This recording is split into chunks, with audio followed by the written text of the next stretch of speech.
Bismillahirrahmanirrahim. Alhamdulillahi rabbil alamin. Wassalatu wassalamu ala asyrafil anbiya'i wal mursalin Sayyidina Muhammadin wa ala alihi wa sahbihi ajma'in. Amma ba'du. Rabbi syrah li sadri wa yassir li amri wahlul 'uqdatam min lisani yafqahu qawli. Rabbi zidna ilman nafi'a warzuqna fahman thaqiba. Allahumma anfa'na bima 'allamtana wa 'allimna alladhi yanfa'una. Subhanaka la ilma lana illa ma 'allamtana innaka antal alimul hakim. Wa la hawla wa la quwwata illa billahil aliyyil azim. Amma ba'du.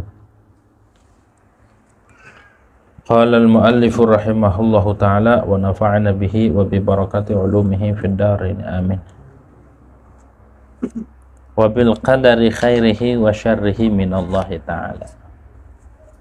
Dan rukun iman yang keenam itu percaya dengan qada dan qadar daripada Allah Subhanahu wa ta'ala. Dua pertemuan yang lalu dibahas apa itu makna qada, ya kan? Makna qadar sudah dibahas. Gitu. Baik dan buruknya semua itu sudah ditetapkan oleh Allah Subhanahu wa ta'ala. Dan bagaimana hukumnya kita redha dengan qada qadar? Wajib. Hukum kita redha atau nerima ketetapan Allah yang sudah terjadi selain maksiat dan kekufuran, itu hukumnya wajib. Kalau maksiat nggak boleh. Misalkan orang ditakdirkan ditakdirkan dia maksiat, jangan bilang saya meredho, nggak boleh. Dia nggak sholat, nggak boleh dikatakan ini sudah ketetapan, nggak boleh berkata begitu. Ataupun dia berzina waliyadzubillah atau minum khamar, ataupun dia waliyadzubillah murtad, jangan bilang sudah ditetapkan, tidak boleh. Wala yarda li'ibadihil kufur, Allah tidak redha, gitu ya. Jadi kaidahnya begini, setiap yang diqadha itu diqadar, juga sebaliknya. Kullu maqdiin maqdur wa kullu maqdurin maqdiyun. Dibalik juga, setiap yang diqadar, yang terjadi nih, itu sudah ditetapkan sama Allah. Dan setiap yang ditetapkan pasti terjadi, begitu maksudnya. Nah, hukumnya bagaimana kita beriman dengan qada dan redha? Apakah semua yang ditetapkan oleh Allah itu diridhai? Tidak. Begitu. Setiap yang diridhoin, jadi sebagian yang ditakdirkan, yang diqadha dan diqadar itu diridhoin sama Allah. Sebagiannya tidak diridhoin. Kayak apa yang diridhoin? Seperti taat, itu diqadha sama Allah, ada. Ya. Ada enggak ketaatan? Ada. Diqadha dan diqadar. Diridhoin enggak? Diridhoin. Jadi sebagian yang diiradah itu diridhoin sama Allah, sebagian yang diiradah tidak diridhoin. Apa yang tidak diridhoin sama Allah?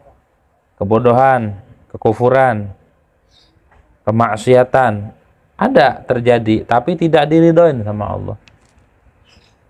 Jadi tidak setiap yang diqadha dan diqadar itu diridhoin. Sebagian qadha qadar ada yang diridhoin, sebagian qadha qadar ada yang tidak diridhoin. Ini kalau dalam ilmu mantik namanya qadhiyahnya juz'iyah. Gitu ya. Qadhiyahnya juz'iyah, pakai ba'du. Gitu. Jadi enggak kuliah. Begitu. Atau umum khusus min wajhin. Umum khusus min wajhin. Setiap yang sebagian yang yang dikodok dan dikodar itu diridoin, sebagiannya tidak diridoin. Begitu ya. Allah nggak demen sama kekufuran, Allah nggak demen juga sama kemaksiatan. Tapi ada nggak? Ada. Begitu ya. Maka dari itu, bagi mereka yang ditakdirkan, yang dikodok oleh Allah Subhanahu wa Ta'ala menjadi orang baik, menjadi orang soleh, ataupun dia bukan orang baik tapi ngumpulin sama orang baik, ngumpulin sama orang soleh, itu juga sudah ketetapan Allah Subhanahu wa Ta'ala dikumpulkan. Maka bersyukur. Tugas kita kalau ditakdirkan dalam kebaikan, ditakdirkan dalam hal-hal yang berkaitan dengan Allah Subhanahu wa Ta'ala, yang membuat kita mengingat, mendekat kepada Allah Subhanahu wa Ta'ala, maka bersyukur. Berarti qada kita baik. Gitu ya. Didekatkan. Misalkan sekarang nih, Allah qada qadar. Allah qada udah ditetapkan di zaman azali atau di azali. Dan juga Allah qadar sekarang nih, Allah takdirkan Habib Umar bin Hafid datang ke Indonesia, semua dengan ketetapan Allah Subhanahu.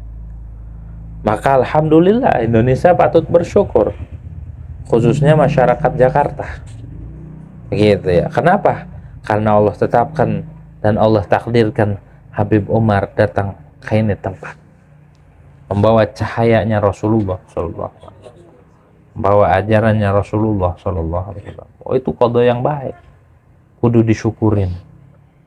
Begitu ya. Alhamdulillah, kita girang aja dengan kedatangan orang soleh ya. Kita girang aja, walaupun kita tidak bisa dekat, walaupun kita nggak bisa kan duduk berdamping, bisa nggak kita diusir, kita ditembak malah.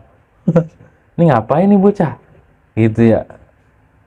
Walaupun kita dari kejauhan, tapi di hati insya Allah dekat semua. Di dalam hati kita ada rasa cinta kepada beliau, maka itu patut disyukuri nikmat yang demikian tersebut.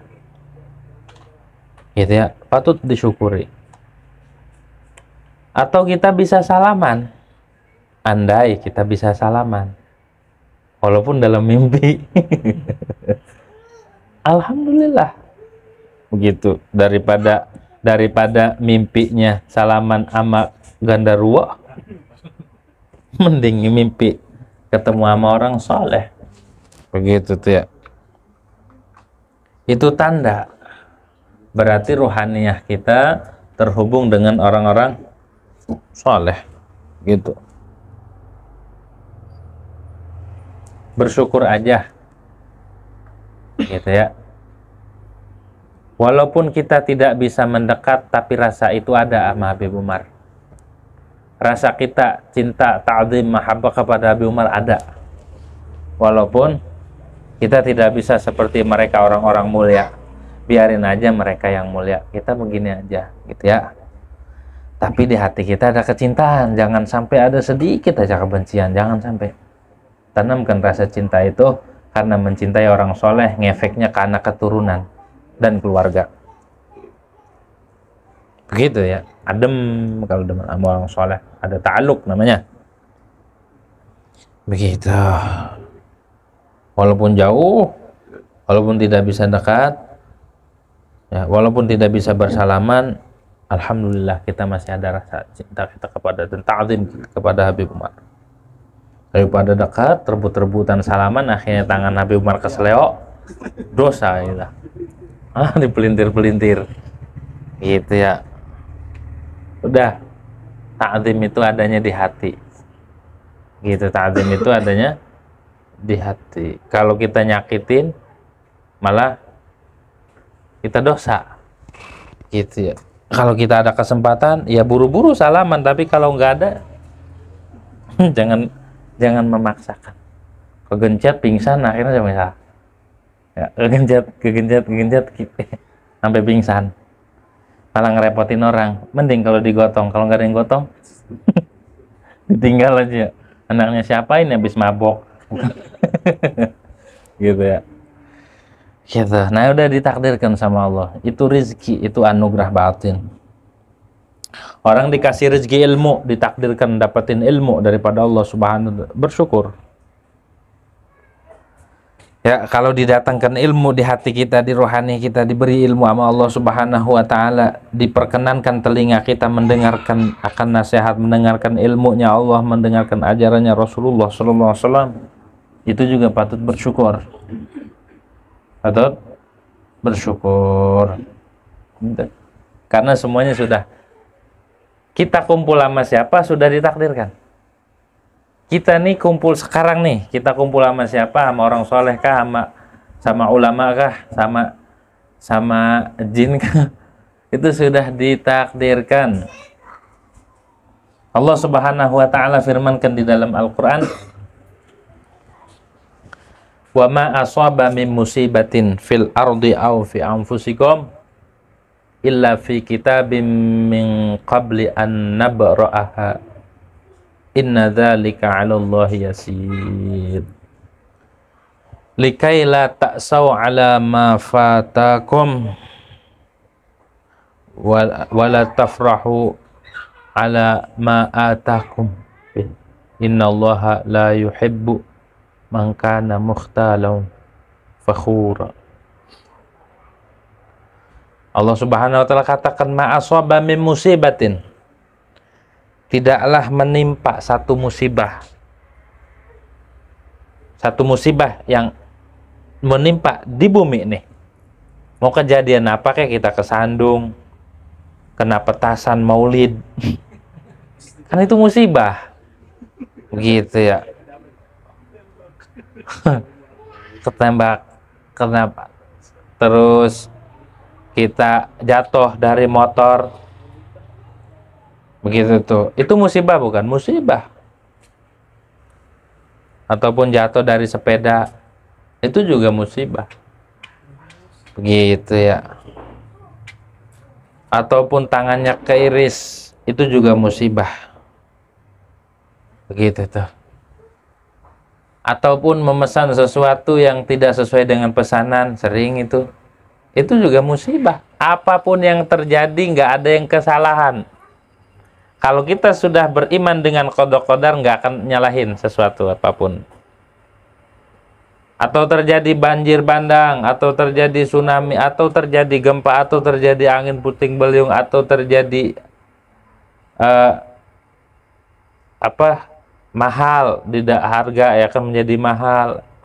Terus terjadi apapun yang menimpa bumi ini, kayak kemarin virus corona dan segala macam. Fi anfusikum, ataupun yang menimpa pada diri kalian, musibah apapun itu, semuanya sudah ditetapkan. Illa fi kitabin, kecuali semuanya sudah ditetapkan di catatan Allah Subhanahu wa ta'ala, di lauhil mahfud, di kalam, sudah ditulis. Min qabli an nabra'aha, jauh sebelum Allah ciptakan makhluknya, udah ditulis. Kita kumpul sama siapa, udah ditulis sama Allah. Kan al-arwahu junudun mujannadah. Roh itu satu komunitas yang dikumpulkan. Fama ta'alafa ta'arafat wa ma tanakarat tanafarat. Aw kama qala Rasulullah sallallahu alaihi wasallam. Roh itu satu komunitas dulu. Sebelum kita ada, sebelum jasadnya diciptakan. Roh dulu, Allah ciptakan roh. Kemudian ketika di alam roh kita ngumpul sama siapa? Ngumpul sama Habib Fulan, ngumpul sama ulama Fulan, ngumpul sama ahli orang-orang soleh, ngumpul sama ini, sama itu, ngumpul.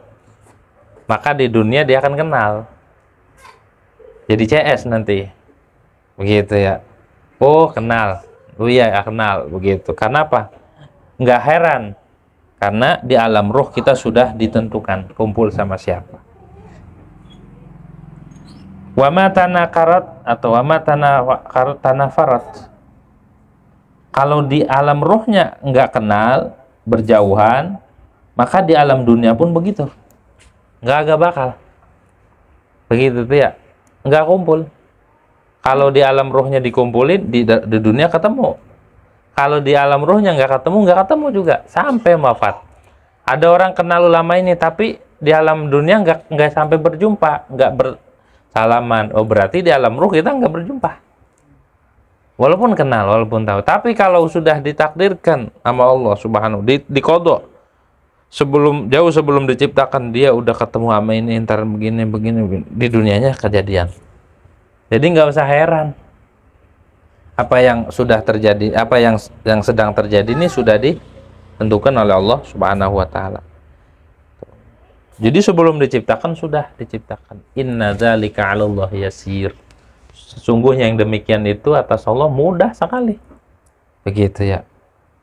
Mudah sekali menciptakan, menetapkan segala sesuatu, enggak repot.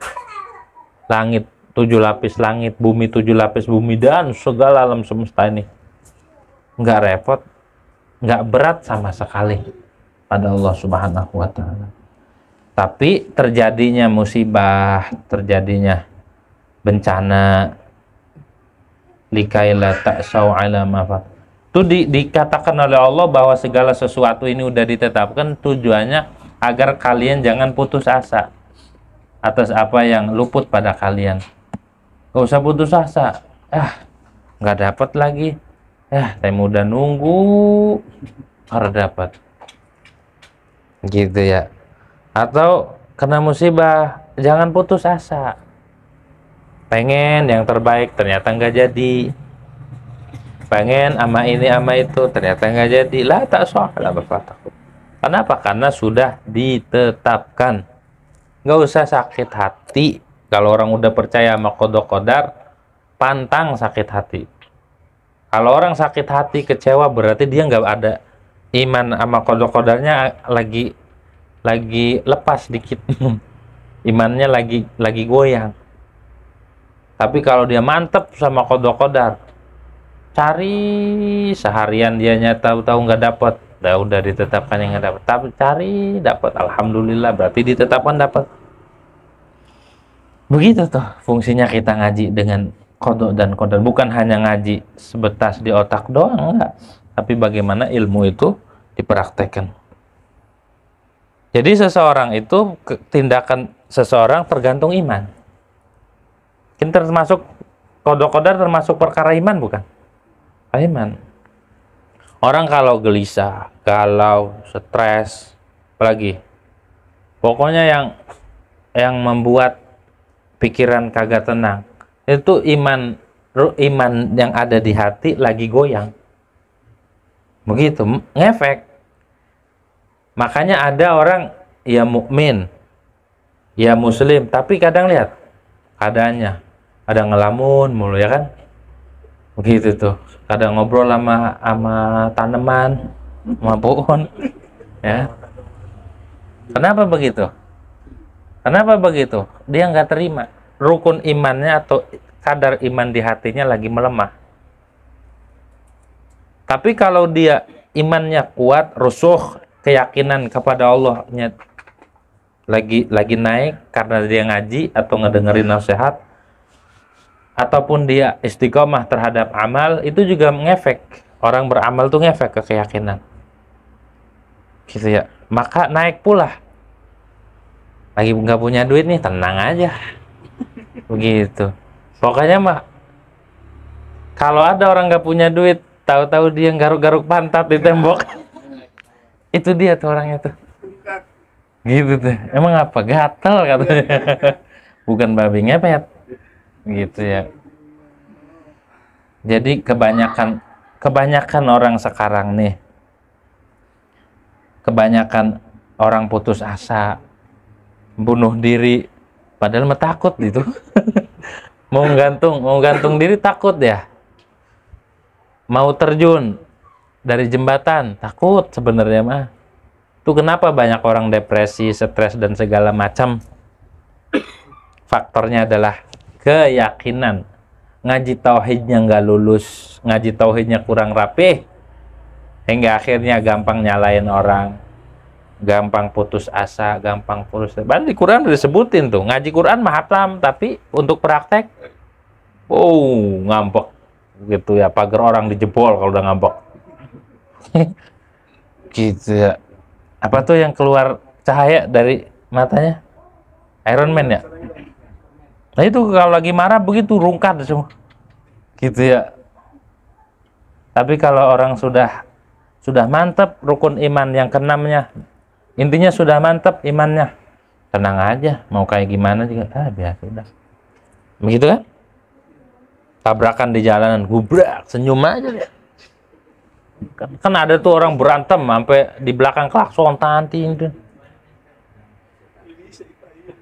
Gitu ya. Ada gitu. Di perapatan jeder. Nggak berantem dia mah. Senyum aja nggak apa-apa, Bang, nggak apa-apa. Udah jauh kejar langsung gebukin. Pak. Katanya nggak apa-apa katanya. Kalau orang sudah ada keyakinan dengan qada qadar, apapun yang terjadi, musibah yang nimpa kita nggak membuat sedih. Sebaliknya, wala tafrahu ala ma atakum. Jangan kegirangan, jangan kegeeran, jangan sombong ketika dikasih sesuatu. Gitu ya. Harus balik ke qada qadar. Apa yang kita dapat semuanya sudah ketetapan Allah Subhanahu. Termasuk orang dapat ilmu, yang ngasih ilmu Allah, ditakdirkan.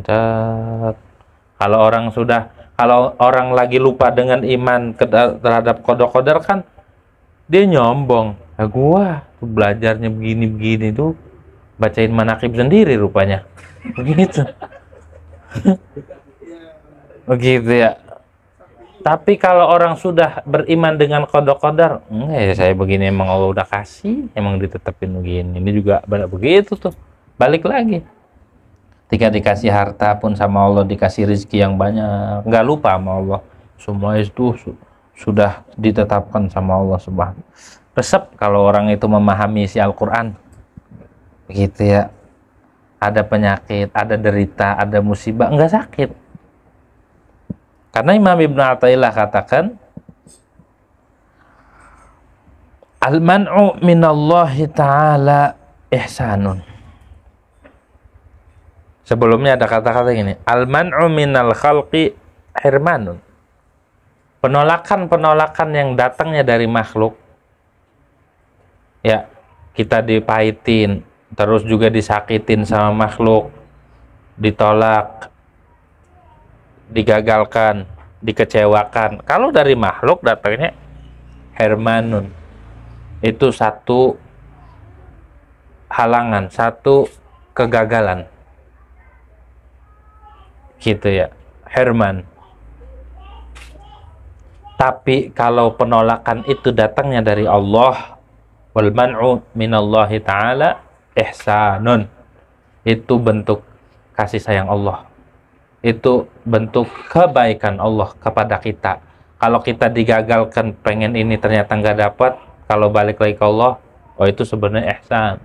Kalau kita dikasih sakit, dikasih ekonominya kurang ini ya kan, terus dikasih seret, kalau kita balik lagi ke Allah, sebenarnya kasih sayang Allah Subhanahu wa ta'ala. Coba kalau kita di apa namanya, dijor-jorin ya sama Allah, dikasih terus, bukannya bener malah sesat. Kalau kita dikasih rezeki kebanyakan sesat. Wong Allah udah garisin di Quran, lau basatallahu rizqa ibadihi labaghaw fil ard. Kalau Allah tuh hamparkan rezeki buat seorang hamba nih, dikasih rezeki, pasti sesat.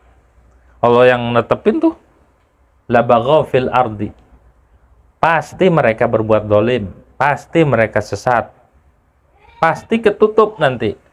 Dulu mah lagi nggak punya duit, ngaji rajin, pas sudah agak punya duit dikit, udah agak jauh, kawin lagi kan tuh.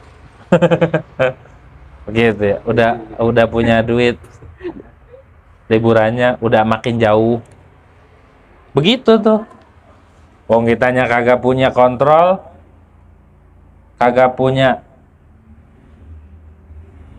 ilmu agama, ya, kagak punya dasar agama di hati, di dalam diri kita, dikasih rezeki malah sesat. Dan makanya bersyukur aja sama Allah Subhanahu wa ta'ala, dikasih pas-pasan. Yang penting pas butuh ada. Begitu ya. Begitu dah. Karena Allah sudah tetapkan lau basatallahu rizqa fi ibadi labaghaw fil ard, pasti berbuat kerusakan di bumi. Syukur-syukur kagak ngaku Tuhan nanti.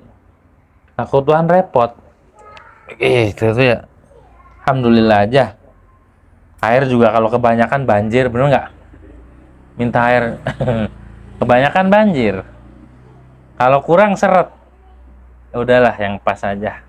Yang buat masak Indomie ada, buat bikin kopi ada, buat ini ada, cukup. Kalau kebanyakan juga repot, kelelep gitu. Sama rezeki juga kalau kebanyakan kelelep. Belum tanggung jawab di sini ya kan, tanggung jawab di dunia, belum tanggung jawab di akhirat. Repot. Ya minta aja sama Allah begitu, sesuatu yang berkah. Jadi jangan putus asa. Adanya qada qadar itu membuat kita tenang begitu ya. Cuma begini, kan perkara yang terjadi di diri kita nih ada yang sudah lewat, benar nggak? Ada yang sedang terjadi, ada yang akan terjadi. Nah, yang udah lewat nggak apa-apa, kita reda, ya udahlah, udah ketetapan Allah. Kalau baik, alhamdulillah. Kalau buruk, ya kembali kepada Allah, istighfar. Kalau seandainya maksiat, istighfar, tobat, ya kan? Kalau ditetapinya dapat penyakit, sabar, begitu. Kalau yang sedang terjadi nih, minta yang terbaik. Ya Allah, mudah-mudahan ditetapkan di jalan yang Kau ridhoin, ya kan? Jangan sampai tergelincir, jangan sampai melenceng. Kalau yang akan terjadi, itu mah harus minta dan berupaya yang terbaik. Walaupun kita belum tentu nih, belum tahu ketentuan kita di masa depan. Dari sekarang kita berupaya biar menjadi yang terbaik. Wong kita upaya yang terbaik aja kadang-kadang kepeleset, apalagi kagak berupaya. Walaupun semua yang terjadi itu sudah ditetapkan, tapi minta sama Allah. Doa kunut terus, waqini syarra ma qadait. Minta perlindungan sama Allah, jangan sampai dapat musibah, dapat qada yang buruk. Karena masih goib yang dapat. Nah, yang sekarang nih, yang udah jelas di depan kita. Kayak ada pengajian. Kalau emang udah ditakdirin hadir mah, ini kaki ngelangkahin, geblek. Udah di depan mata itu mah. Bukan kalau itu kalau belum. Ini udah depan mata gitu. Itu mah harus bertindak kitanya. Ada pilihan di situ. Gitu ya, tuh iman kepada qada qadar tuh tenang. Kalau sudah ada di hati, merasuk ke dalam hati, tenang. Tidak lagi kita itu takut. Dan hikmahnya ada qada dan qadar nih. Kita kuat bergantung kepada Allah Subhanahu wa taala. Tidak bergantung kepada amal. Tidak bergantung sedikit pun kepada makhluk. Begitu. Nih faedahnya kita ngaji qada qadar. Ketika masa depan kita belum tentu, kita bergantung penuh kepada Allah. Urusan rezeki masa depan gak ada yang tahu. Urusan musibah di masa depan gak ada yang tahu. Makanya ketika keluar rumah doanya gimana? Bismillah, tawakkaltu 'ala Allah. Karena nggak tahu. Kita mau jalan, mau umroh ataupun ziarah ke Tarim atau kemana saja, mau naik mobil kayak mau naik pesawat, tahu nggak kalau pilotnya umurnya panjang? Nah kalau lagi kalau lagi ngendalin pesawat tahu-tahu dia meninggal, coba nyawa berapa ratus orang di pesawat, tahu nggak umur? Nggak ada yang tahu. Maka Bismillah, tawakkaltu 'ala Allah, wala haula wala quwata illa billah. Tenang. Orang kalau udah thiqah sama Allah, udah ngaji tauhid, udah ngaji la ilaha illallah, tenang. Tenang. Orang kalau sudah la ilaha illallah di dada nih, mendarah daging, bahan keyakinan sama Allah, dia berseri-seri hatinya. Ngelihat keindahan Allah Subhanahu wa taala, ngelihat keindahan ketetapan Allah Subhanahu wa taala. Kenapa? Karena kalau seandainya ditetapkan baik, itulah fadl Allah. Kalau seandainya ada sesuatu yang tidak enak, atau orang itu ditakdirkan tidak sesuai dengan keinginan dia, ditakdirkan maksiat, ditakdirkan masuk neraka, Itulah keadilan Allah Subhanahu wa taala. Begitu ya. Bukan zalim, Allah nggak ada yang zalim, nggak ada. Allah tuh nggak zalim, tapi itulah keadilan Allah Subhanahu wa taala.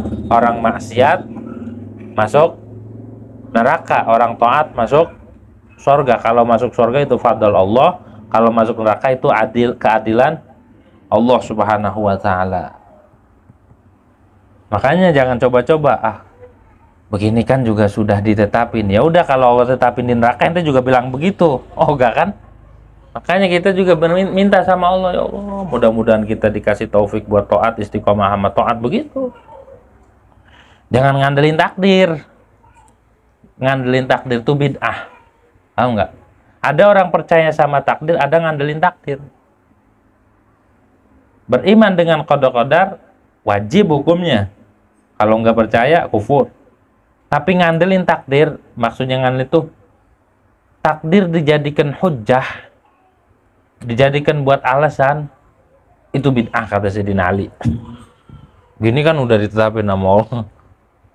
Giliran yang ini ngomong gitu.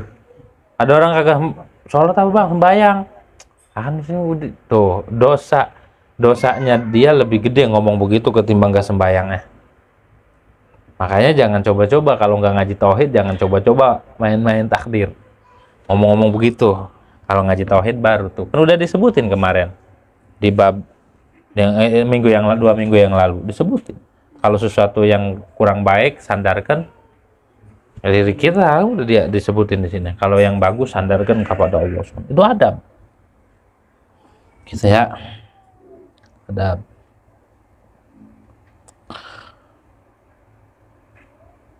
Tafsilun, adapun ini satu tafsil. Qala Sulaimanul Jamal, berkata oleh Sulaiman Jamal, kama qalahul Fayyumi fil Misbah, bagaimana berkata katanya oleh Imam Fayyumi dalam kitab Misbah, Al-Misbah, Misbahul Munir. Wal qadaru bil fatah, qadar la ghairu, bukan selain fatah, qadar gitu. Ma yuqaddiruhullahu ta'ala minal qada, itu sesuatu yang Allah tetapkan akannya ma daripada qada. Wal qadru, dan adapun lafaz qadar bisukuni dal wa fathiha, dan fatahnya dal bisa sukun bisa fatah, maknanya adalah al miqdar wal mithl, ukuran dan contoh. Yuqalu hadza qadru hadza, ini seukuran si anu, ayumathilhu, tegasnya menyamai akannya hadza. Wa ammal qadar fi qaulihi ta'ala inna anzalnahu fi lailatul qadar, adapun lafaz qadar pada firman Allah Ta'ala inna anzalnahu fi lailatul qadar, sesungguhnya aku turunkan akan Al-Quran fi lailatul qadar, pada malam ketetapan, malam lailatul qadar. Fal makna, maka adapun maknanya lailatul takdir, maknanya itu inna anzalnahu fi lailatul qadar ay lailatul takdir, malam ketetapan, ditetapin sama Allah Subhanahu wa taala. Malam ketetapan, sumiat bidzalika, dinamakan Lailatul Qadar atau Lailatul Takdir dengan itu Lailatul Qadar. Lianna Allah Ta'ala yuqaddiru fiha ma yasha'u min amrihi la mithliha minas sanatil qabilati. Karena sungguhnya Allah Ta'ala itu menetapkan pada malam tersebut akan apa yang Allah kehendaki min amrihi, dari urusan Allah Subhanahu wa taala. Ila misliha, kepada seumpamanya itu, seumpama Lailatul Qadar ila misla minas sanatil qabilati, dari tahun yang akan datang, baik min amril mauti, dari urusan kematian, tahun depan yang mati berapa, siapa aja namanya, udah ada absennya. Ini giliran tahun ini siapa yang sukses, siapa yang gagal, siapa yang mati, udah ada nih. Tahun ini nih, mau daftar enggak? Udah ditetapin sama Allah Subhanahu wa taala. Wal ajali, dan ajal, kematian tuh sudah ditetapin ya. Terus bagaimana kalau ada orang tuh panjang umur? Bagaimana itu? Ya, sebagaimana yang terjadi pada para wali. Di antaranya Habib Abdullah bin Umar Asy-Syatiri. Beliau itu pernah kena penyakit yang hampir mati. Beliau udah enggak. Akhirnya ada satu sayyid mimpi. Bukan mimpi, ziarah. Benar, ziarah ke Faqihul Muqaddam. Pas ziarah baca Yasin, niatnya biar Habib Abdullah Asy-Syatiri sembuh. Satu sayyid nih. Akhirnya mimpi tertidur di situ, ngantuk tuh. Itu Sayyidina Faqil Muqaddam manggil anak cucunya. Siapa yang mau mendonasikan umur? Siapa yang mau buat Habib Abdullah Syatiri karena dia manfaat buat orang banyak. Siapa yang mau nyumbang umur? Saya kasih. Panjang umur akhirnya. Udah mau meninggal, ketetapannya meninggal tapi panjang umur. Dikasih umur di alam barzakh. Umur barzakh. Umur itu ada dua, ada umur dunia, ada umur barzakh. Nah, ini yang di barzakh ngasih. Saya ngasih jatah setahun, saya ngasih 2 tahun, saya ngasih 3 tahun. Hidup lagi. Sembuh. Makanya panjang umurnya. Banyak kan yang terjadi begitu, udah mau mati tapi sembuh kembali. Itu gimana itu? Itu disumbang sama ulama-ulama sama para wali yang dalam barzakh, ngasih umur barzakh, bukan umur dunia mereka udah nggak ada. Umur barzakh dikasih, minta jatah mulu. Seperti yang terjadi pada salah satu muridnya Imam Haddad dari kabilah Bafadal, mau meninggal, aduk Imam Haddad. Akhirnya sama Imam Haddad doain, ya baik saya doain panjang umur, tapi dia sebulan apa setahun gitu didoain. Pas sudah itu balik dari Mekah, balik ke Hadramut, pas seukuran umur yang dikasih sama Imam Haddad yang didoain. Begitu. Itu gimana itu? Kok bisa umur dimain-mainin? Ya di kalangan para wali mah kayak gitu udah biasa. Syekh Abdul Qadir Al-Jilani ada muridnya mau dicabut sama malaikat Israel. Entar, jangan cabut dulu, biarin. Gitu. Ada begitu. Kayak main-mainan ya. Terus Syekh Ahmad Khatib Syarbini. Syekh Khatib Syarbini beliau punya anak mau meninggal, pas mau mati malaikat maut ditunjuk. Ngapain mau nyabut? Ntar biarin. Itu hidup 33 tahun lagi. Enak bener kalau ada begitu ya. Bagaimana itu?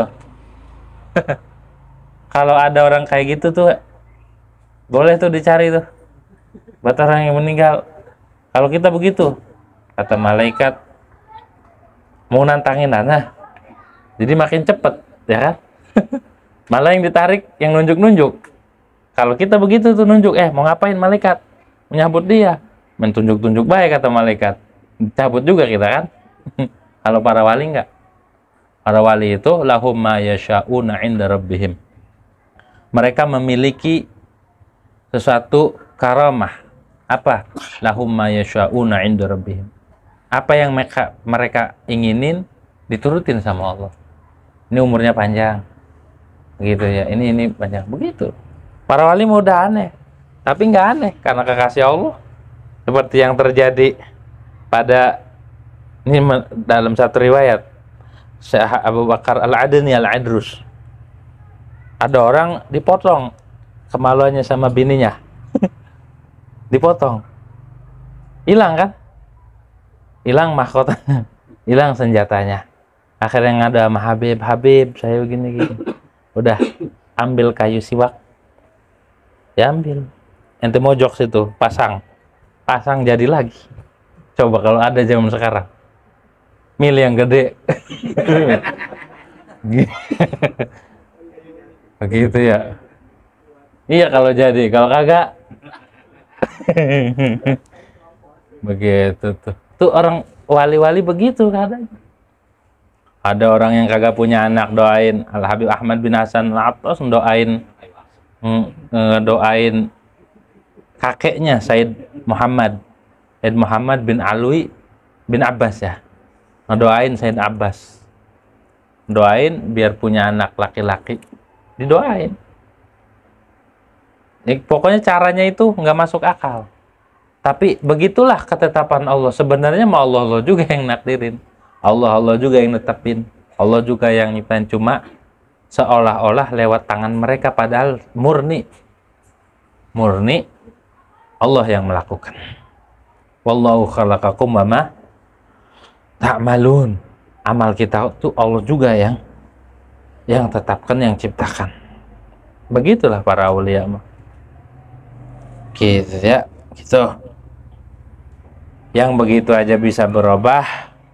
Bagaimana orang yang hatinya mati itu juga bisa hidup?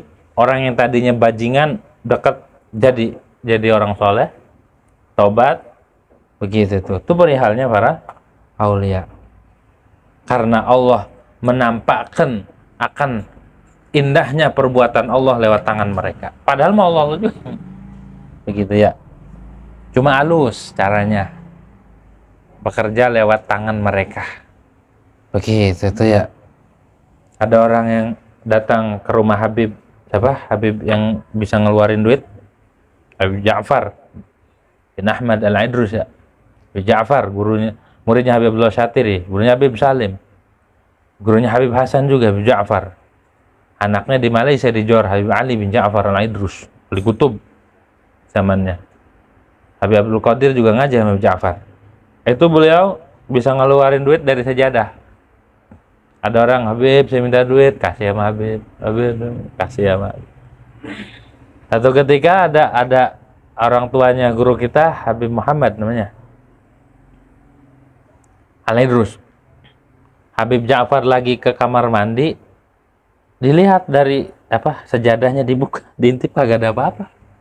Diteriakin dari kamar mandi, ya Muhammad, ana ngelakuin itu dengan ibadah istiqomah, nggak gampang, nggak asal ini keluar duit, enggak gitu tuh ya. Jadi keluar duit tuh dari sejadahnya, kasih, ada orang butuh kasih, itu duitnya masih kayak dari bank, gitu tuh. Bukan penggandaan duit itu mah Kanjeng Dimas. Gitu. Begitu. Begitu. Begitu ya. Kalau itu mah asli. Kalau itu ketakwaan. Kalau itu sebabnya adalah ketakwaan. Takwa kepada Allah Subhanahu wa taala bisa. Tapi jangan dicari kayak gitu. Gitu. Nanti stres. Akhirnya duit monopoli ditaruh situ. Gitu ya. Jadi urusan kematian, urusan apa di tangan para wali itu kayaknya biasa. Wal ajalu dan ajal, warizik dan rezeki, wa ghairi dzalika, dan selain itu, wa yusallimu ila mudabbiratil umur. Dan Allah serahkan yang tadi itu ke para pengaturnya, pengurusnya perkara. Siapa? Wahum arba'atun minal malaikah. Mereka itu 4 dari malaikat, Israfil, wa Mikail, wa Israil, wa Jibril alaihimussalam. Mereka yang diserahkan. Maqala Mujahidun, dan berkata Imam Mujahid, Lailatul Hukum. Lailatul Qadr itu Lailatul Hukum. Wa qila Lailatul Syaraf wal Uzm. Dan dikatakan malam Qadar itu malam kemuliaan dan keagungan. Karena di situ Allah Subhanahu wa taala menurunkan maghfirah, menurunkan rahmat yang tidak diturunkan di malam-malam biasa. Tajalli di situ. Faqila lailatul dik lidikil qada bizdihamil malaikat. Dan dikatakan Lailatul Qadar di situ Lailatul dik, malam sempit. Kenapa? Karena sempitnya qada dengan berdesakannya malaikat pada itu. Wa an Ibnu Abbasin, dan dari Ibnu Abbas, anallaha yaqdil aqdiya fi lailatin fi Sya'ban. Bahwasanya Allah Subhanahu wa taala itu menetapkan ketetapan di malam Sya'ban, nisfu Sya'ban. Usallimuha, dan menyerahkan Allah akan aqdiyah ila arbabiha, kepada pemiliknya Lailatul Qadar di malam Qadar. Hadza aifham hadza wa laysal muradu anna taqdirallah yahdutsu ila fi tilkal lail. Bukan berarti maksudnya bahwa ketetapan Allah itu tidak terjadi kecuali di malam itu, bukan. Kenapa? Karena di Allah taala qaddaral maqadira fil azal qabla khalqis samawati wal ard. Karena sungguhnya Allah Ta'ala itu menetapkan akan segala ketetapan di azal sebelum menciptakan langit dan bumi. Akan tapi yang dimaksud dengan Lailatul Qadar itu ada izharu tilkal maqadiril malaikah, memperlihatkan ketetapan Allah buat malaikat, pada malaikat. Nih si fulan meninggal tahun ini, padahal sebelum itu Allah udah tetapkan. Di malam itu Allah kasih unjuk, nih cabut nyawanya fulan, nih kasih rezeki fulan, ini bikin udah sebenarnya udah ditetapin, tapi diunjukin ke malaikatnya di malam itu. Makanya di malam nisfu Sya'ban kan pada berlomba-lomba. Ada yang baca Yasin berapa kali? 3 kali. Kalau yang kuat 40. 40 kali. Orang udah pada tidur, dia ya orang Yasinnya ya Yasin gitu ya. Orang pada tidur. Kalau mau cepat dikabul hajatnya, baca Yasin 40 kali atau 41 kali. Belum juga hasil, muter lagi. Belum juga hasil, muter lagi. Belum juga hasil, muter lagi. Begitu terus. Tapi jangan berhenti. Kadang sengaja Allah tunda. Kenapa? Biar keinginan-keinginan yang ada di hati hilang. Akhirnya yang istiqomah amalannya. Istiqomah. Mau sarung BH enggak? Enggak. Gitu. Pengennya apa? Tamer. Ini malah naik lagi. Baca Yasinnya pantasan banyak kan? Gitu. Itu yang bikin masjid yang di Depok, Masjid Dian Al-Mahri, amalnya Yasin 40 tiap malam. Ibu-ibu padahal. Sampai bisa kebangun masjid. Begitu tuh. Ya kalau kita mah niat baca Yasinnya biar zahir batin kita dijaga sama Allah Subhanahu wa taala. Begitu. Minta aja, minta ilmu, minta rezeki batin. Begitu ya. Jadi di malam nisfu Sya'ban ada yang baca Yasin 3 kali, ada yang baca wiridan yang lain, baca sholawat dan segala macam wiridan. Karena di malam itu malam ketetapan, keputusan Allah Subhanahu wa taala. Malaikat dikirim, tapi mau mati nggak jadi kan? Kita tanbihun, adapun ini satu peringatan. Innama atal musannifu awalan bidzikr kanil islami wal imani li'annahu 'azimul mawqi'i. Hanya saja mendatangkan oleh musannif di permulaan bidzikri dengan menyebutkan rukun Islam. Rukun Islam sudah kelar. Wal imani dan rukun iman kedua. Ada 2 tuh, rukun Islam udah, rukun iman udah. Kenapa disebut duluan? Li'annahu 'azimul mawqi'. Karena iman Islam itu, la ilaha illallah itu Muhammadur Rasulullah. 'Azimul mawqi'. Itu sangat besar kedudukannya. Ya, penting rukun iman, rukun Islam tuh. Wa qad istamala 'ala jami' wadha'ifil ibadati adh-dhahirah. Dan rukun iman, rukun Islam itu mencakup atas seluruh amalan-amalan ibadah zahir, tugas-tugas ibadah zahir. Makanya disebut wal batina dan ibadah batin. Ya. Qala al-Jufri, berkata oleh Sayyid Jufri, wa yaqbahu bil aqil, dan buruk sekali dengan orang yang berakal an yus'ala an arkanil Islam wal iman fala yaruddu jawaban. Orang berakal ditanya tentang rukun Islam dan rukun iman, dia tidak bisa jawab. Sangat buruk ditanya, rukun Islam apaan? Rukun iman apaan? Begitu. Kalau kagak ngerti, kalau anaknya sampai kagak ngerti nih, kalau bocah-bocah kagak ngerti, ataupun kita sendiri kagak tahu, wah celaka, alamat kita udah. Rukun Islam kagak tahu, rukun iman kagak tahu. Begitu ya. Pancasila hafal, rukun iman kagak apa, rukun jangan sampai nggak tahu, jelek gitu.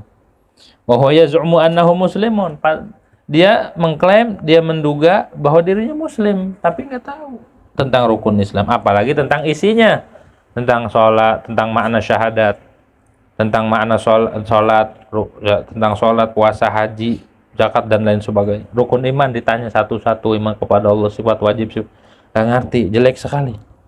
Dia ngira, dia menduga, menganggap dirinya muslim dan mukmin. Itu sangat jelek. Kalau ditanya tentang rukun Islam, rukun iman kagak tahu. Wa huwa ma'khudun, dan rukun Islam dan iman itu diambil dari hadis Sayyidina Jibril alaihissalam. Kama fil arba'ina lin Nawawi, sebagaimana dalam kitab Arba'in lin Nawawi bagi Imam Nawawi. Qala rahimahullah ta'ala, berkata Imam Nawawi rahimahullah ta'ala, an Umar radhiyallahu anhu, dari Sayyidina Umar radhiyallahu anhu. Qala, berkata Sayyidina Umar, bainama nahnu julusun inda Rasulillah sallallahu alaihi wasallam. Satu waktu kita julusun itu sedang duduk inda Rasulillah SAW, di sisi Rasulullah SAW, zatayumin, satu hari. Jadi sahabat lagi duduk-duduk di hadapan Rasulullah SAW. Ngaji maksudnya duduk doang, kongkong. Enggak ada, Nabi tuh nggak pernah buang-buang waktu. Duduk maksudnya ngaji. Begitu tuh, beruntung tuh para sahabat itu. Duduk, ditakdirkan oleh Allah Subhanahu wa taala hidup di zaman Rasul, duduk beserta Rasul, melihat Rasulullah sallallahu alaihi wasallam, bercengkrama dengan Rasulullah SAW, bersalaman dengan Rasulullah sallallahu alaihi wasallam, makan dengan Rasulullah SAW, sampai wafat aja Sayyidina Umar mah berada satu area dengan Rasulullah SAW. Beruntung tuh ya. Paling beruntungnya manusia adalah sahabat Nabi Muhammad SAW. Dia mah imannya bukan lagi dengan ilmu, tapi dengan hakikatul yakin. Muhammad Rasul itu bukan katanya di depan mata. Tapi bahaya juga yang hidup di zaman Nabi, karena nabinya ada di depan mata tapi dia nggak beriman. Oh, bahaya. Beruntung kalau dia beriman, tapi celaka kalau dia memusuhi malah. Begitu ya. Jadi ketika bicarakan kalau kita la ilaha illallah Muhammad Rasulullah, kita mah ilmu. Dengan ilmu, belajar tentang Nabi Muhammad SAW, mengenal sosok Nabi Muhammad, sejarahnya Nabi Muhammad, beryakin. Mereka bukan, langsung melihat. Jadi yang disebut di dalam Al-Quran Muhammadur Rasulullah itu di depan mata. Beruntung tuh. Mata mereka melihat manusia yang paling agung, manusia yang paling indah, manusia yang paling mulia, manusia yang digadang-gadang, manusia yang disanjung, yang dipuji oleh alam semesta, oleh Allah Subhanahu wa Ta'ala. Manusia yang sangat luar biasa ada di depan mata. Gitu, yang tidak ada bandingannya. Kan ada orang ngelihat, oh ini mirip anu. Kalau sahabat Nabi ketika melihat Rasulullah SAW udah nggak ada yang bisa ditandingin. Habis ngelihat Nabi, ngelihat yang lain udah enak aja. Begitu tuh. Begitu. Kalau udah melihat sesuatu yang sangat istimewa, yang lain udah ketutup. Begitu tuh. Rasulullah mah zahir batinnya luar biasa. Nah, sahabat tuh pada ngaji sama Nabi, duduk sama Nabi, ngelihat. Dididiknya sama Nabi langsung. Dzata yaumin, satu waktu, di satu hari lagi duduk, ittala alaina rajulun syadidu bayadi siyab. Tiba-tiba muncul atas kami datang seorang laki-laki yang sangat putih pakaiannya. Pakaiannya putih, pakai gamis. Syadidu sawadi sya'ri, hitam rambutnya. La yura alaihi atharu safar, yang tidak dilihat padanya bekas perjalanan. Ini kayaknya bukan musafir, ini orang nggak dari mana-mana, ganteng, tapi nggak ada yang kenal. Satu pun kagak ada yang kenal, sahabat. Siapa ini? Pakainya putih banget.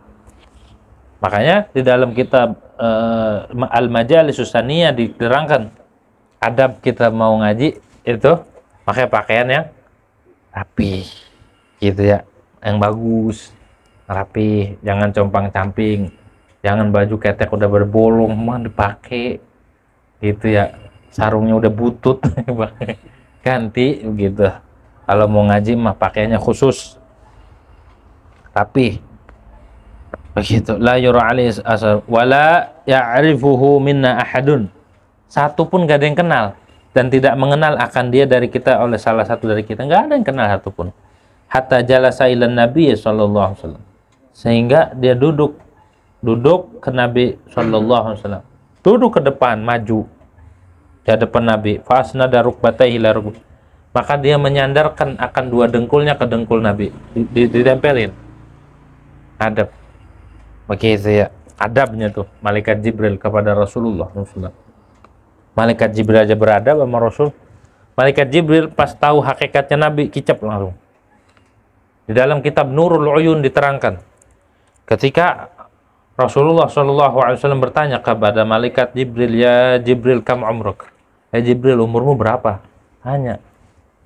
Gak tahu ya Rasulullah, saya 7.000 tahun atau 70.000 tahun yang lalu, 70.000 tahun sebelum Allah ciptakan yang lain, ya sebelum Allah ciptakan langit bumi, Allah ciptakan aku. Terus aku melihat ada bintang yang berputarnya itu, munculnya itu 7.000 tahun. Nah itu munculnya udah 7.000 tahun, 7.000 kali muncul. Berarti itu bintang lebih, iya, lebih duluan tuh bintang. Mau tahu nggak? Mau tahu nggak? Apa mau tahu banget? Gitu ya. Atadri dzalikan najm ya Jibril. Tahu nggak itu bintang siapa? Enggak ya Rasulullah. Ana dzalikan najm. Aku tuh bintang tuh aku. Langsung Jibril kicap. Tuaan Rasulullah ternyata. Lebih duluan Rasulullah SAW. Makanya malaikat Jibril pas tahu siapa Rasulullah udah nggak berani macam-macam. Pas tahu siapa Nabi Muhammad SAW udah nggak berani macam-macam. Begitu. Malaikat Jibril tuh adab sama Nabi Muhammad Sallallahu Alaihi Wasallam. Nggak, maksudnya nggak ngelonjorin, nggak belonjor, apalagi sambil dakom. Kagak. Wada'a kafai ala fakhidaihi, dan dia meletakkan dua tangannya di atas dua pahanya begini. Udah adab sama Nabi duduknya. Duduk tahiyat akhir atau duduk iftirash. Duduk begitu. Tarabbu. Mau dapetin ilmu. Waqala, dan berkata ya rajul tu, ya Muhammad, wahai Muhammad, akhbirni anil Islam, beritahu aku tentang Islam. Faqala Rasulullah sallallahu alaihi wasallam, maka bersabda oleh Rasulullah SAW, al-Islamu an tashhada an la ilaha illallah wa anna Muhammadar Rasulullah wa tuqimas salata wa tu'tiyaz zakata wa tasuma ramadhana wa tahujjal baita in istata'ta ilaihi sabila. Rukun Islam. Islam itu engkau bersaksi, meyakini bahwa tidak ada Tuhan kecuali Allah. Oh, benar-benar tauhid nomor satu itu tauhid. Karena orang kalau seandainya tauhidnya rusak semua. Tauhid itu dasarnya ilmu, semua tauhid. Dasar kehidupan semua tauhid. Tauhid semuanya. Kalau tauhidnya rusak semua. Jadi tauhid itu ibarat benih. Gitu ya, ibarat benih. Kalau benihnya bagus, ditanam di tanah yang bagus, tumbuh. Tapi kalau benihnya rusak, benih yang udah jelek, ditanam, kagak disiram lagi, ya udah kagak tumbuh. Begitu ya. Jadi tauhid itu benih, dan cabangnya itu adalah ilmu ini, ilmu itu, ilmu fikih, ilmu, dan semua ilmu itu cabang daripada ilmu tauhid. Jadi tauhid mah di rukun Islam aja ada. Wa anna Muhammadar Rasulullah, dan bersaksi bahwasanya Nabi Muhammad itu utusan Allah. Kudu bersaksi itu. Wa tuqimas salata, dan kau mendirikan salat. Wa tu'tiyaz zakat, dan kau bayar zakat, dan kau puasa Ramadan, dan haji ke Baitullah jika engkau mampu ke bait, apanya, jalannya. Kalau ada duitnya, kalau ada kendaraannya, kalau kita sehat. Qala, berkata Jibril tuh, kata malaikat Jibril, kata laki-laki itu, sodakta, bener. Coba nanya begini, benar 100%. Fata'ajabna lahu, maka kami kagum, heran pada itu orang laki-laki. Yasaluhu, bertanyakan Nabi, wa yusaddiquhu, dan membenarkan. Ongkoh dia yang nanya, ongkoh dia yang ngebenerin. Benar, siapa ini orang ya? Berani banget. Qala, berkata ya Jibril, ya rajul nih, fa akhbirni anil imani, maka beritahu aku tentang iman. Qala, berkata Nabi, an tu'mina billahi, satu, bahwa engkau beriman dengan Allah, wa malaikatihi, dan malaikat Allah, wa kutubihi, dan kitab Allah yang sudah dibahas, wa rusulihi, dan Rasulullah sudah dibahas, wal yaumil akhir, dan hari akhir sudah dibahas, wa tu'mina bil qadari khairihi wa syarri, sedang dibahas, dan kau percaya dengan qada, dengan qadar, baik dan buruknya qadar, harus percaya dari Allah Subhanahu wa taala. Itu iman namanya. Qala sadaqta, kata Nabi, kata malaikat Jibril, benar engkau. Betul. Qala, berkata ya rajul, fa akhbirni 'anil ihsani, beritahu aku tentang ihsan. Qala, berkata Nabi, an ta'budallaha ka'annaka tarah, bahwa engkau beribadah kepada Allah, melaksanakan Islam dan iman. Ibadah itu melaksanakan iman dan Islam seolah-olah engkau melihat Allah. Fa illam takun tarahu fa innahu yarak, maka bila engkau tidak melihat, tidak bisa seolah-olah memperhatikan, melihat atau mengingat akan Allah, ketahui fa innahu yarak, Allah itu melihat engkau. Gitu ya. Jadi tingkat keimanan, tingkat keislaman tertinggi ketika orang beribadah hanya semata-mata karena Allah, nggak ngelihat yang lain. Orang kalau ibadahnya masih ngarah ini, masih pengen dipuji, bawa pakaiannya pengen dilihat, ibadahnya pengen dilihat, kalau nggak dilihat dia, itu murai, orang yang ria, orang munafik. Ya, munafik itu ada 3. Ada munafik di dalam akidah, fil i'tiqad, di dalam keyakinan, zahirnya Islam tapi belakangnya kufur, munafik. Ya, munafik tuh. Ada orang Seperti orang-orang yang hidup di zaman Nabi itu, orang-orang munafik. Dia menzahirkan Islam tapi menyembunyikan kekufuran. Nah, itu masuk neraka tuh. Dikecam itu mah sama Allah. Yang kedua, ada munafik hatinya. Hatinya munafik. Begitu ya. Bagaimana nifakul qalb ini? Nifakul gulub ini, nifakul qalb, menzahirkan sesuatu yang tidak sesuai dengan batin. Begitu ya. Menyembunyikan sesuatu, merahasiakan sesuatu yang tidak sesuai dengan kenyataan. Kayak orang, khair, Masya Allah, di hati mah. Gitu ya. Nifakul qalb. Begitu ya. Khair, Masya Allah, dari mana? Begitu ya. Tapi pura-pura. Itu namanya nifakul qalb. Hatinya munafik. Begitu tuh. Bahaya nih, bahaya juga, bahaya. Ini namanya musuh dalam selimut. Begitu. Enggak sesuai dengan apa yang di hatinya. Nifakul qalb. Bahaya. Penyakit-penyakit hati itu termasuk nifakul qalb. Hasud, nifakul qalb.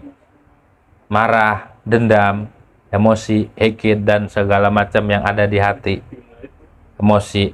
Itu nifakul. Kalau orang tulus mesidik antara zahir dan batin, antara zahir dan batin apa adanya, itu sidik namanya. Begitu. Ada orang yang gak sidik, berteman gak sidik, hanya tasono, hanya buat dibuat-buat aja biar kelihatan ini aja, dah tanya hati-hati saya mau gede sama dia. Begitu. Itu namanya nifakul qalb. Bahaya. Ini mempengaruhi, ngefek di amal. Akhirnya baca Quran males, sholat sunnah males, berbuat baik pun ya kepaksa. Orang munafik mah gak ada yang enak ibadahnya karena kepaksa. Baik sama orang pun kepaksa. Senyum sama orang pun senyum kuda. Kepaksa semuanya. Semua serba kepaksa, berat. Nifakul qalb mah. Begitu ya. Nifakul qalb. Ini juga bahaya. Mempengaruhi. Obatnya sholat jamaah. Kalau enggak sholat subuh berjamaah 40 hari. Obatnya tuh baca Quran, itu obatnya juga. Sholat malam obatnya, zikir obatnya. Kalau dibiarin bahaya. Bahaya orang punya sifat nifak mah. Begitu ya. Ini mungkin namanya munafik, mengentengin, sama janji gampang ngingkarin. Pokoknya cirinya malas aja. Begitu sih. Pokoknya ciri kalau berat, dipanggil berat, udah ada nifakul qalb. Begitu. Kita sendiri ngeraba di awak kita, ada gak nifakul qalb di diri kita nih, takut ada nifakul qalb. Kan yang tahu hanya Allah. Begitu tuh. Bau. Kemunafikan itu bau, walaupun disembunyiin bau tetap.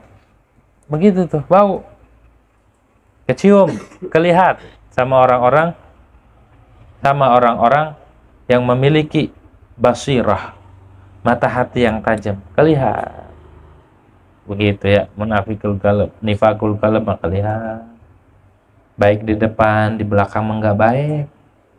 Begitu namanya nifakul qalb. Bahaya, bahaya ini. Kalau nifakul i'tiqad mau udah itu menjelas. Nifakul qalb nih yang bahaya. Begitu ya. Ini bisa menjatuhkan teman ini mah. Namanya apa istilahnya? Pagar makan tanaman apa tanaman makan pagar ini? Hah? Pagar makan apa? Apa tanaman makan pagar? Hah? Pagar makan tanaman ya? Ya istilahnya ya. Ya begitu tuh, nifakul qalb bahaya. Dia ngebahayain diri dia dan ngebahayain orang lain juga. Bahaya kalau kita berteman sama orang munafik, mah bahaya. Karena jangan ke orang, dia hanya sendiri bahaya dan orang lain akan kena bahayanya. Mudah-mudahan dijaga ya. Allahumma sallimna wa sallim dinana wa sallim qulubana ya Allah. Minta selamat hati ya. Begitu tuh. Lebih bahaya, bahaya. Itu bisa bermuka dua kalau munafik mah, nifakul qalb. Depannya rapi, belakangnya robek, bolong. Begitu. Kayak gimana? Ini contoh ini ya. Lagi kumpul, dia nahan. Tut. Enggak bunyi. Kalau bunyi ketahuan. Bau. Dia itu pura-pura nggak halal lagi. Orang lain dikorbanin. No, yang kentut. No, yang kentut. No, gara-gara dia nih bau nih. Abis makan jengkol. Tuh. Ogah dia jatuh. Ogah jatuh. Gitu. Ogah banget dia. Jaim. Cirinya nih bakal jaim. Ogah banget dia jatuh. Begitu ya. Begitu. Itu salah satu contohnya begitu. Begitu tuh. Salah satu contohnya.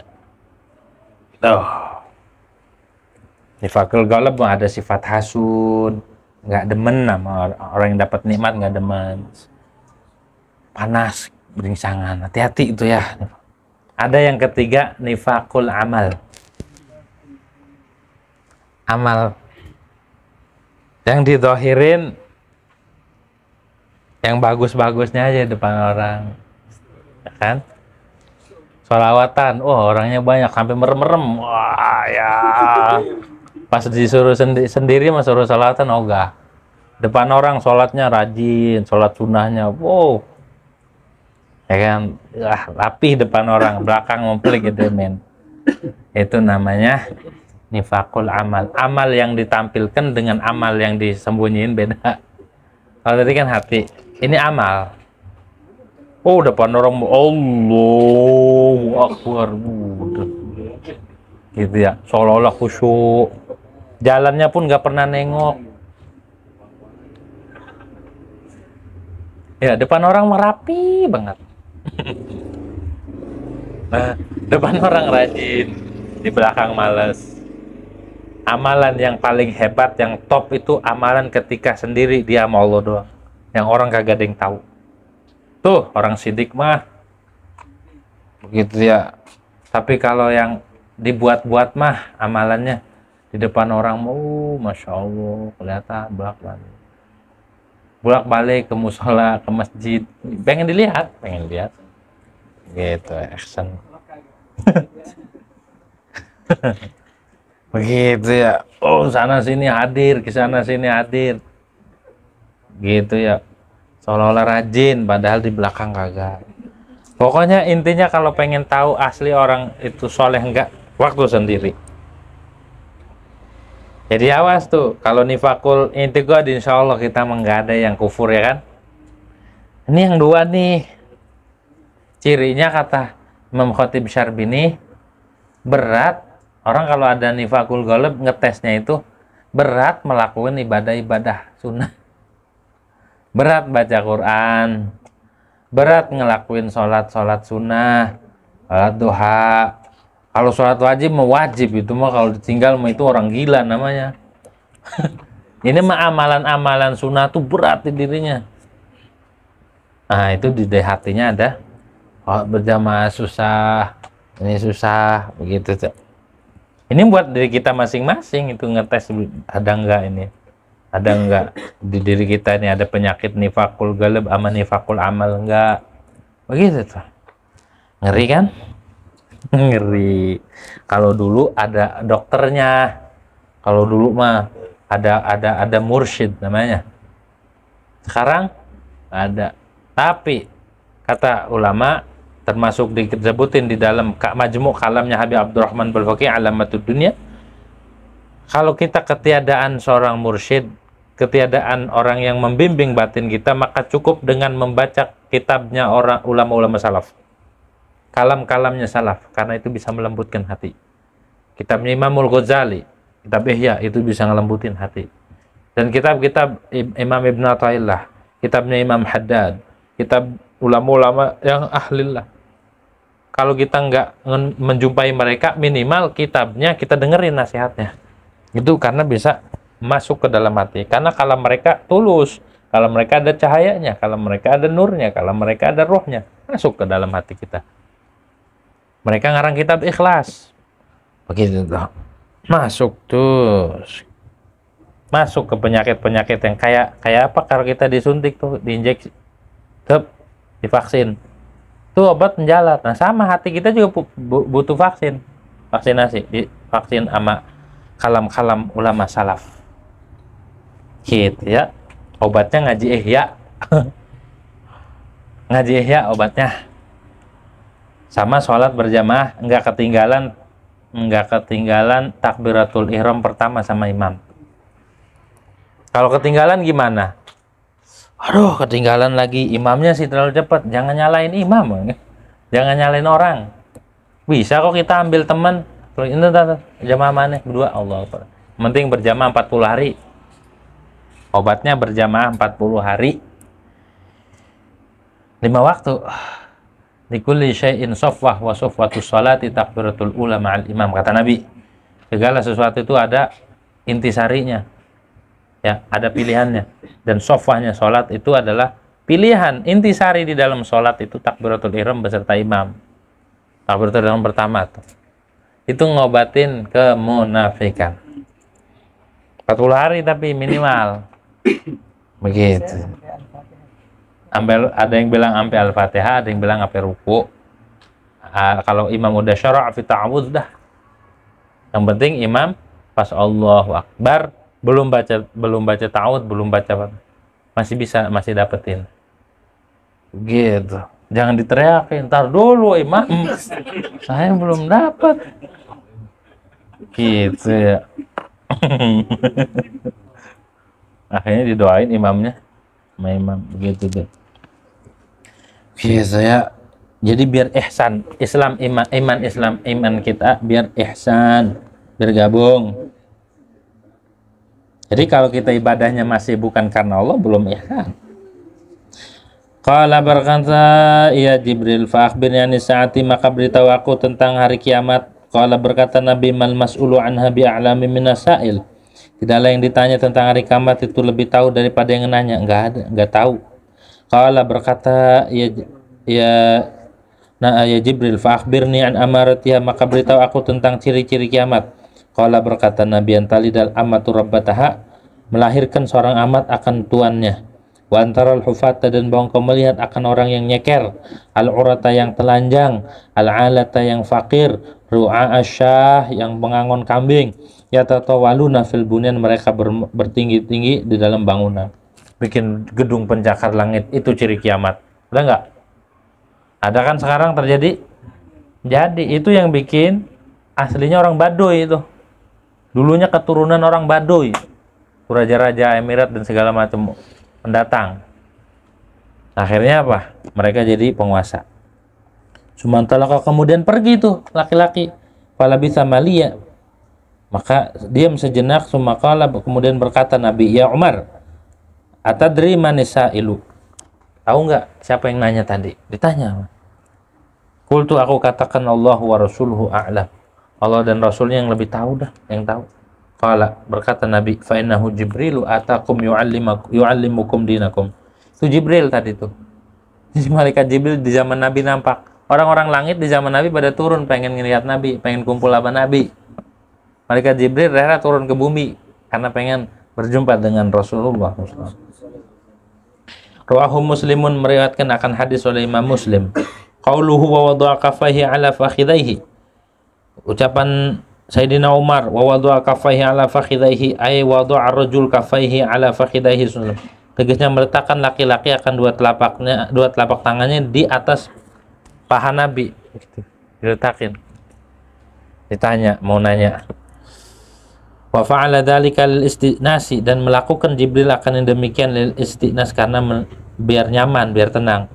Bi'tibari ma bainahuma minal unsi fil asli, dengan melihat apa yang antara keduanya, malaikat Jibril dan Rasulullah, daripada ketenangan, nyaman, tenang, damai. Hina yatihil wahyu, ketika datang malaikat Jibril akan Nabi dengan wahyu. Wa qad ja'ahum musarrihan bihadza fi riwayatin Nasa'i, dan telah datang halnya menjelaskan dengan ini hadis di dalam riwayat Imam Nasa'i. Min hadis Abi Hurairah, dari hadis Abu Hurairah radhiyallahu Abi Darin, dan hadis Abi Dar haitsu qala, sekira-kira berkata ya Umar, dari Abi Dar, wa da'a yadayhi ala rukbatain Nabi sallallahu alaihi wasallam. Kalau di hadis yang diriwayatkan Nabi Hurairah dan Abi Dar jelas, wada'a yadayhi ala rukbatain Nabi, meletakkan dua tangannya laki-laki ini Jibril nih di paha Nabi sallallahu alaihi wasallam. Qauluhu fa akhbirni 'anil ihsani, adapun ucapan malaikat Jibril fa akhbirni 'anil ihsan yakni bil ikhlas, bermaksud malaikat Jibril dengan ihsan al ikhlas akan ikhlas. Wa yajuzu, dan boleh ayakni bihi ijadatul amal, yang dimaksud dengan ihsan adalah membaguskan amal. Wa hadza tafsir akhassu minal awal, dan tafsir itu lebih khusus daripada yang pertama. Qauluhu an ta'budallaha ka'annaka tarahu fa in lam takun tarahu fa innahu yarak, hadza min jawami kalimi sallam, itu daripada jawami kalimihi, yang mengumpulkannya kalim. Jawami kalim itu kalamnya singkat tapi padat, itu namanya jawami'ul kalim. Kalamnya Nabi itu dikit tapi padat maknanya. Li'annahu syamila maqamal musyahadati wa maqamal muraqabah, karena ucapan Nabi tersebut itu mencakup akan maqam musyahadah dan maqam muraqabah. Bayanu dzalika wa idahu anna lil 'abdi fi ibadatihi thalathata maqamat, penjelasan yang demikian wa idahu, dan penjelasan hadis anna lil 'abdi, bahwa bagi seorang hamba di dalam ibadahnya ada 3 maqam. Al awwalu ay yaf'alaha ala wajhi alladhi yasqutu ma'hu talabu syara', yang pertama dia melakukan ibadah atas jalan yang gugur besertanya ladhi talabu syar'i, oleh tuntutan syara', yang menggugurkan kewajiban saja ibadahnya. Kayak ibadahnya kita kan cuma gugurin kewajiban, benar nggak? Bian takuna mustawfiyata syuruti wal arkan, dengan bahwa adalah ibadah itu memenuhi syarat dan rukun. Asani, yang kedua, ya fa'alaha kadzalik, dia melakukan begitu juga, menggugurkan syarat kewajiban. Wa qad istaghraqa fi bahril mukasyafah, tapi dia tenggelam di dalam lautan mukasyafah, hatta ka'annahu yarullaha ta'ala, seolah-olah dia melihat akan Allah Subhanahu wa taala. Wa hadza maqamuhu sallallahu alaihi wasallam, dan ini makamnya Nabi Muhammad SAW, sambil ibadah sambil ngingat Allah, itu makamnya Nabi Muhammad SAW. Kama qala sallallahu alaihi wasallam, sebagaimana bersabda oleh Nabi Muhammad sallallahu alaihi wasallam, wa ju'ilat qurratu aini fis salati, dan dijadikan ketenangan batinku, ketenangan hatiku di dalam salat. Asalisu, yang ketiga maknanya ihsan, ayafa'alaha kadzalik, dia melakukan demikian supaya gugurin kewajiban, tapi waqad ghalaba alaihi, telah mengunggul di atasnya, bahwa Allah taala yusyahidu, itu melihat akan dia. Wa hadza wa maqamul muraqabati, ini yang dinamakan maqam muraqabah. Wa qawluhu, maka adapun ucapan Nabi, fa ilam takun tarahu nuzulun an maqamil mukasyafah ila maqamil muraqabah, itu turun daripada maqam mukasyafah kepada maqam muraqabah. Ay ilam ta'budhu wa anta min ahli ru'yah fa'budhu wa anta bihaitsu ta'taqidu annahu yaraka. Tegasnya, jikalau engkau tidak bisa menyembah Allah, halnya bermula engkau itu daripada ahlu ru'yah, tidak termasuk orang yang ahli melihat, mengingat Allah, fa'budhu, maka sembahlah Allah. Wa anta, dan halnya bermula engkau itu bihaitsu, dengan sekira-kira engkau meyakini bahwa Allah itu melihat akan engkau. Faqulun minal maqamati salasati ihsan, maka adapun tiap-tiap dari 3 maqam itu namanya ihsan.